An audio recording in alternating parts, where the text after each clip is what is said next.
Siapa yang pernah menggantungkan bingkai foto di dinding?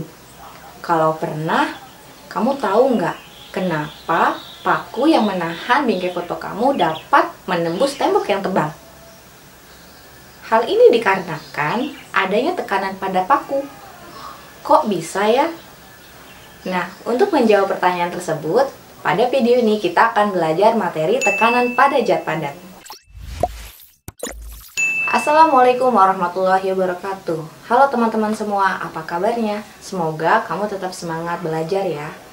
Nah, buat kamu yang baru bergabung pada channel ini, jangan lupa untuk like, komen, dan subscribe channel ini agar channel ini semakin bermanfaat. Berbicara tentang tekanan, apakah teman-teman tahu apa sih arti dari tekanan? Tekanan adalah perbandingan jumlah gaya yang diberikan kepada benda dengan luas permukaan benda.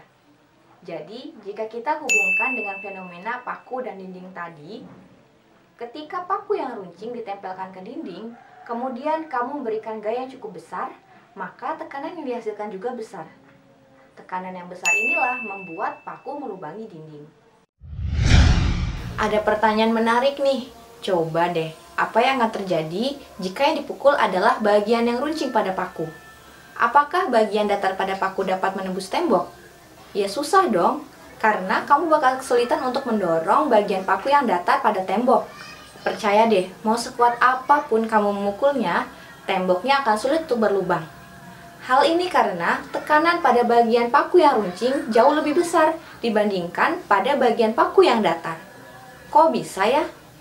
Karena terdapat tekanan zat padat pada paku. Seperti yang kita ketahui, bahwa bagian datar pada paku memiliki permukaan yang jauh lebih besar dibandingkan bagian ujung paku. Hal ini dikarenakan semakin besar permukaannya, maka tekanan yang dihasilkan semakin kecil. Dan sebaliknya, ketika permukaannya semakin kecil, maka tekanannya akan semakin besar. Maka menggunakan paku dengan ujung yang runcing jauh lebih mudah dibandingkan menggunakan ujung yang bagiannya datar. Hal ini karenakan semakin kecil areanya, maka tekanan dihasilkan akan semakin besar. Secara matematis, tekanan pada zat padat dirumuskan sebagai berikut ini, di mana P adalah tekanan sama dengan F dibagi A. F adalah gaya, sedangkan A adalah luas permukaan. Baik teman-teman, setelah tadi teman-teman tahu rumus dari tekanan pada zat padat, sekarang kita akan mengaplikasikannya pada rumus ya. Nah, di sini kembali aku review bahwa ada rumus pada tekanan pada zat padat. Rumusnya adalah P sama dengan F dibagi A. Di mana P ini adalah tekanan, satuannya Newton per meter pangkat 2, atau bisa juga menggunakan satuan Pascal. Jadi boleh memilih salah satu. Yang kedua ada F. F adalah gaya, satuannya Newton, dan A adalah luas permukaan, satuannya meter pangkat 2 atau meter persegi. Seperti biasa, aku selalu memberikan rumus sakti segitiga, yaitu nih. Di sini sudah aku tuliskan, karena P-nya sebelah kiri, maka aku taruh di kiri bawah. P, F, A. Jika dicari A, maka A tutup. Berarti ya, A sama dengan F dibagi P. Sedangkan kalau F yang dicari, maka P dikali A. Kalau dia berseberangan dikali, kalau atas bawah dibagi. Nah, lanjut kita ke contoh soal ya. Di sini ada contoh soal. Sebuah benda yang diberikan gaya 60 Newton berada di atas lantai dengan luas 3 meter persegi. Tentukan tekanannya. Nah, ini langsung kita buat D1 seperti biasa. Di sini ada gaya, berarti F. F-nya adalah 60 Newton. Lalu ada luas. Nah, luasnya 3. Luasnya apa? A. Luasnya adalah 3 meter persegi. Sudah ya, tidak ada lagi. Lalu tentukan tekanannya. Tekanannya apa? P. Berarti D2. D2-nya P tanda tanya. Kita masuk ke D3. Langsung masukin ke rumus. P sama dengan F dibagi A. F-nya berapa? 60 dibagi A-nya adalah 3. Sama dengan 20 Newton per meter persegi. Gimana? Mudah kan? Kita lanjut ke contoh kedua. Oke teman-teman, selanjutnya kita masuk ke contoh yang kedua.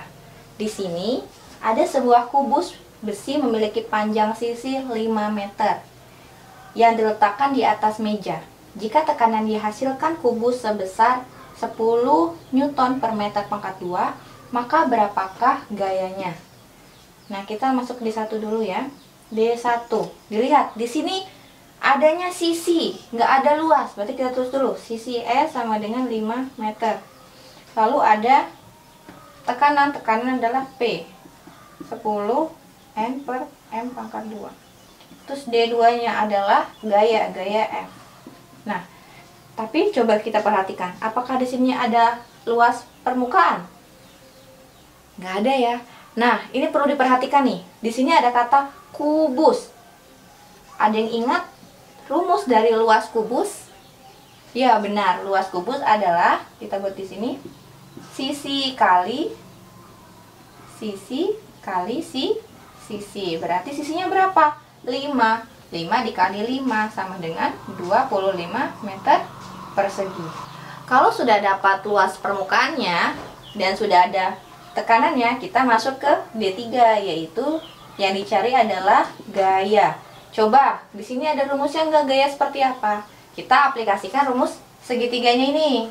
Karena gaya yang dicari, F yang dicari, maka F kita tutup. Berarti F sama dengan P dikali A.